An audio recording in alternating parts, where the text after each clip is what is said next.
Hello வணக்கம். இது உங்கள் சிவி ஒன்று சொல்கிற எப்படி இருக்கீங்க? இப்போ பார்த்தீங்கன்னா பயங்கரமான சண்டை பா. என்னையா அது திடீர்னு இவ்வளோ பெரிய சண்டை? சும்மா போயிட்டு இந்த எவிக்ஷன் அப்டேட்லாம் கொடுத்துட்டு டபுள் எவிக்ஷன்லாம் பார்த்துட்டு பா வேறு மாதிரி சம்பவம் அப்படின்னு சொல்லிட்டு நான் அப்டேட்லாம் கொடுத்துருக்கேன். போய் பாருங்கள். நல்ல ஒரு சப்போர்ட் கொடுக்குறீங்க, ரொம்ப ரொம்ப நன்றி. அப்படின்னு போயிட்டு லைவ் போய் பார்த்தா அடடா என்னடா ஒரு சண்டை, ஒரு ஃபங்கஸ்ன்னு சொல்லிட்டு ஒரு பெரிய பிரச்சனை. என்னடான்னு சொல்லிட்டு பார்த்தா திடீர்னு பார்த்தா பெட்ரூமில் வந்து நம்ம அரோரா நின்றுருந்தாங்க. கண் கலங்கி இருந்துச்சு. ஐயோ அரோராக்கு என்னாச்சு அப்படின்னு பார்த்தா அந்த பக்கம் இது கானவனத்தை நின்று இருந்தார். நான் தான் அப்போவே சொன்னேன்ல, உங்களை யார் அந்த பக்கம் போட சொன்னது அப்படின்னாங்க. எதோ போட சொல்கிறாங்க அப்படி பார்த்தா இவங்களோட துணியை வந்துட்டு அந்த பக்கம் ஒரு சேர் இருக்குது வெளியில், அதான் கார்டன் ஏரியாவுக்கு முன்னாடி ஒரு இடம் இருக்கு பாருங்க, அந்த இதில் வந்து போட்டிருக்காங்க போல இருக்கு யாரோ.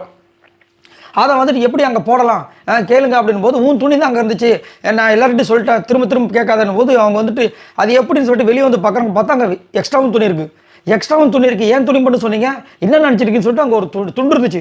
அந்த துண்டை தூக்கி விசிறி வச்சாங்க. ஏய் என்கிட்ட இந்த மாதிரி பேசுகிற அவ்வளோ வச்சுக்காத அப்படின்னு அவர் கத்துறாரு.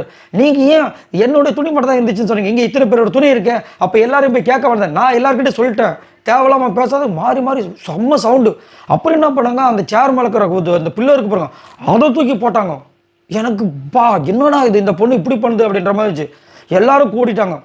இது யாருமா நீங்கள் ஏன் கேட்கல, இங்கே இத்தனை பேர் துணி இருக்கேன், இங்கே தான் ஃபங்கஸ் இருக்குன்னு சொன்னல.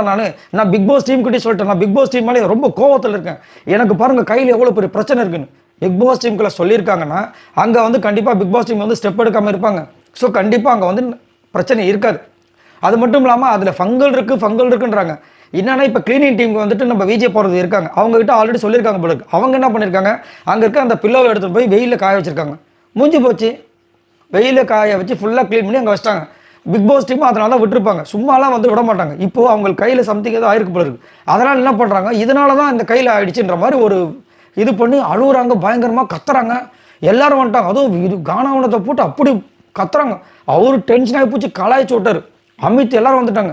அமித் ஒரு பக்கம் கலாய்க்கிறார். ஏமா நேற்று வந்து என்ன சொன்ன, நீ ஒரு தலைக்கு வந்து மரியாதை கொடுக்கணும்னு சொல்லிட்டு இப்போ நீயே வந்துட்டு அவர்கிட்ட வந்து மரியாதை இல்லாமல் அவ்வளோ கற்றுற, இது நீ பேசுறது கரெக்டா இல்லை, நான் என் அக்கௌண்டபிலிட்டி எடுத்துக்கிறேன், பட் இருந்தாலும் அவர் வந்துட்டு எம்எல்ஏ பழிய போகிறாரு அப்படின்றாங்க.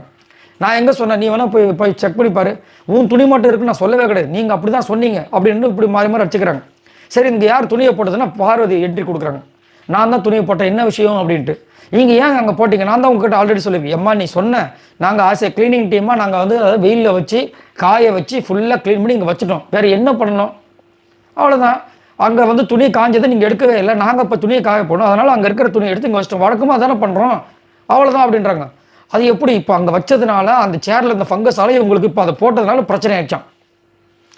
அவரும் பூச்சி கலாய்க்கிற அமித், நீங்கள் பேசுகிற தப்புன்னு. இந்த பக்கம் வந்து நம்ம இவரும் வந்து கலாய்க்கிற ஆரம்பிச்சு. ஏமா அதுக்கு ஏமா நீ வந்துட்டு ரெஸ்பெக்டிவ் பர்சன் கிட்ட சண்டை போடாமல் கமருதீன் வினோத்கிட்ட வந்து தேவையில்லாமல் சண்டை போட, நான் தான் பார்த்துட்டு நம்ம அந்த மாதிரி சொல்லவே கிடையாது, நீ தான் தேவையில்லாமல் பொங்கிட்டு இது மாதிரி பொண்ணு சொல்லிட்டு போட்டு செம்ம கலாய்ச்சி ஊரே கூடிருச்சு.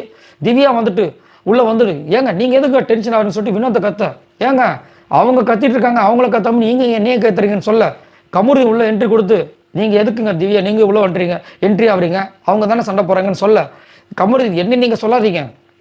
அவர் இந்த மாதிரி பதட்டமாக பேசும்போது எதுக்கு தேவையில்லாமல் பெரிய பிரச்சனை நடந்து நான் சொல்கிறேன், வேறு ஒன்றுமே சொல்லேன்னு அவங்க சொல்ல அப்படியே பிரச்சனை போது கனி வராங்க. முதல்ல அங்கேயே வந்து துணி அங்கே வைக்கணும் அவங்க அப்படின்னு அவங்க ஆரம்பிக்க விஜய் பார்வதியா, ஏங்க நார்மலாக துணி காஞ்சி ஏங்க என் மாதிரி ஏன் மேலே ஏன் பக்கம் திருப்புறீங்க, துணி நார்மலாக அங்கே காஞ்சிருச்சு, நான் துணியை காய வைப்பேன்னு அதனால் எடுத்து அங்கே வச்சுங்க, இதில் என்னங்க தப்பு இருக்குன்னு. அப்போ நீங்கள் வந்து அங்கே வந்து சொல்லலாமா, இதனடா இது நம்ம துணியை காய வைக்க போகிறோம், அங்கே துணி ஆல்ரெடி காஞ்சிருக்கு, இது காமனான ஒரு இடம் துணியை காய வைக்கிறதுக்கு, அதனால் எடுத்து வச்சிட்டாங்க. இதுக்குன்னு போயிட்டு இது உங்கள் துணியாக வெளியே காஞ்சிட்ருக்கு, உங்கள் தான் கொஞ்சம் சொல்லுங்களேன், நான் எடுத்து அந்த பக்கம் வச்சுட்டேன் சொல்ல முடியும். காஞ்ச துணி எடுக்க வேண்டியது அவங்கவுங்க கடமை. இதில் எடுத்து வச்சவங்க மேலே ஒரு அப்பா என்னமா வண்டியை திருப்பி விட்டாங்க பாருங்க.